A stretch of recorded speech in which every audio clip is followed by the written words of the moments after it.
Hello everyone. In this video, I'll try to explain to you in very simple and visual way the different steps and phases that you will go through if you're planning to buy a property for private use in Germany.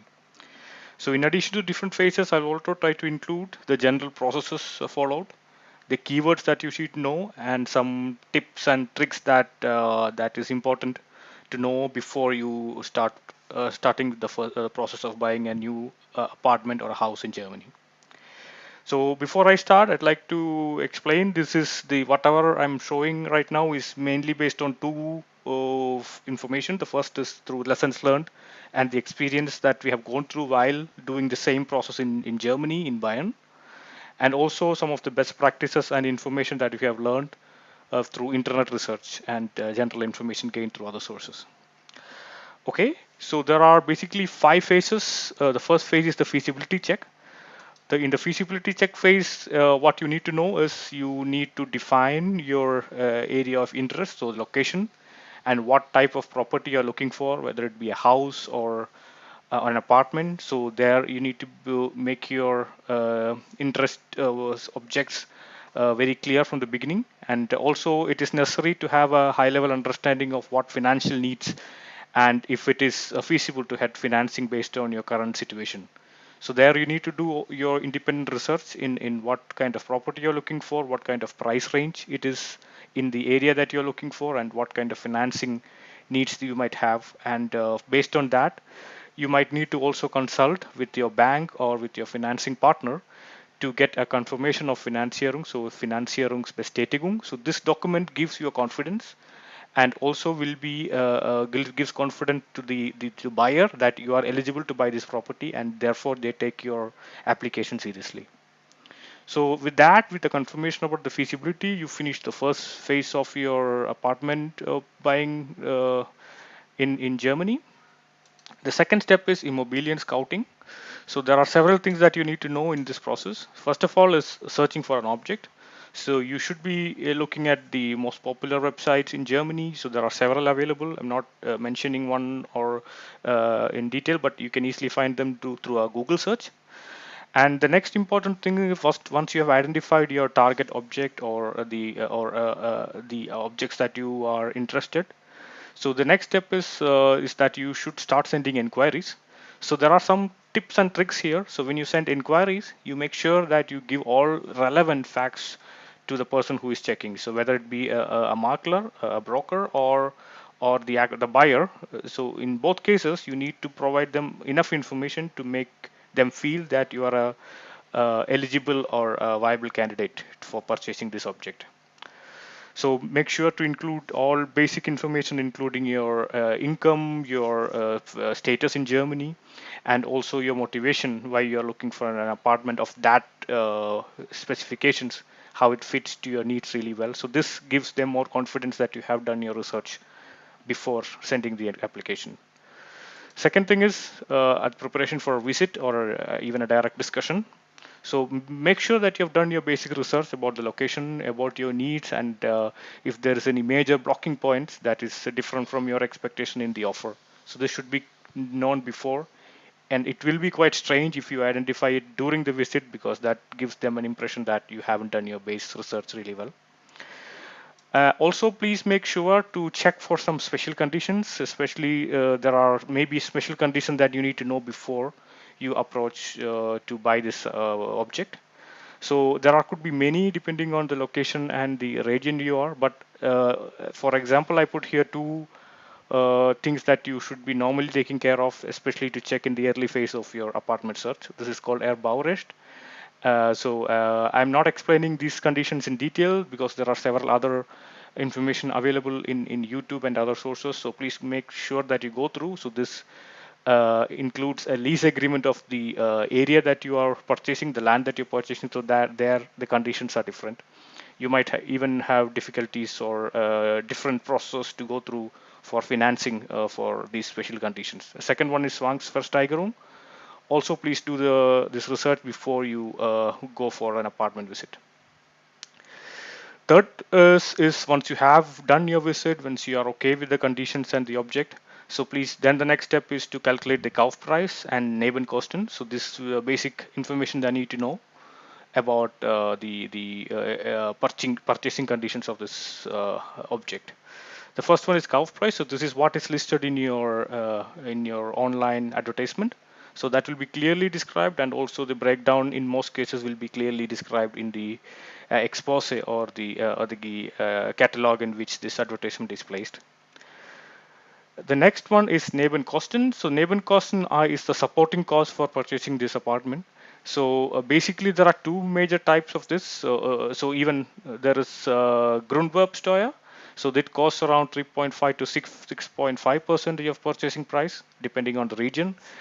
And then there is Makler provision. So this is the brokerage that you have to pay to the broker who is facilitating this purchase. And also there's a third one, which is called Notarkosten. So this usually is roughly around 2% of your total kauf price. So all this is included in your Nebenkosten. So you can expect, depending on your region and the object and conditions of your purchase, roughly from 5 to 9% of the total by purchase cost as a Nebenkosten or supporting cost. So the Kaufpreis and Nebenkosten together is called Gesamtaufwand or Gesamtkaufpreis. So these two will define the total amount of money that you'll have to invest in buying this apartment. The next item is the Eigenkapital. So this is simply the amount of money that you want to bring in from your own hand for this purchase.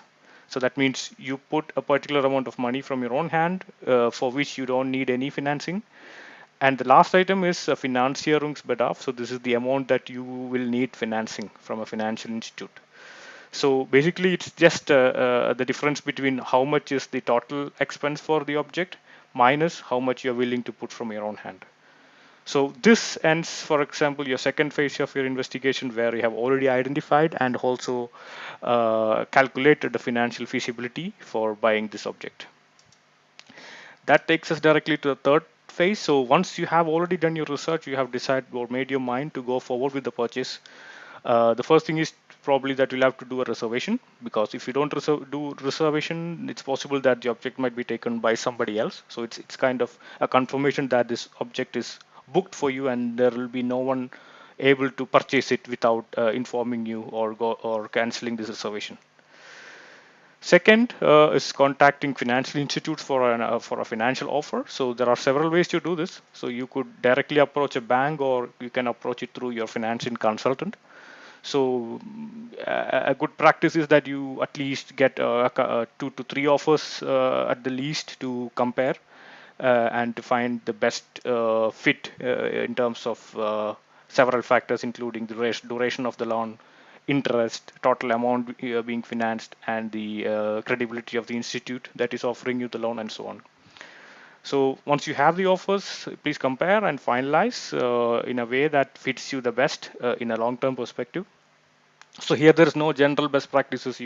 This depends on your needs and preferences. So once you have got the confirmation from financing, then you can basically move forward with the registration of this object. So getting this confirmation, so usually it should be transferred to you and also the other parties who are involved in the purchase process, like the buyer, and even sometimes it is also sent directly to the notar who will be doing the registration. So once you have all this confirmed, you can basically go through the notar appointment. So you can already make the appointment. So if there is a makler or a broker involved in this, basically he or she will take care of this. In some cases, it's also possible that you'll have to approach directly.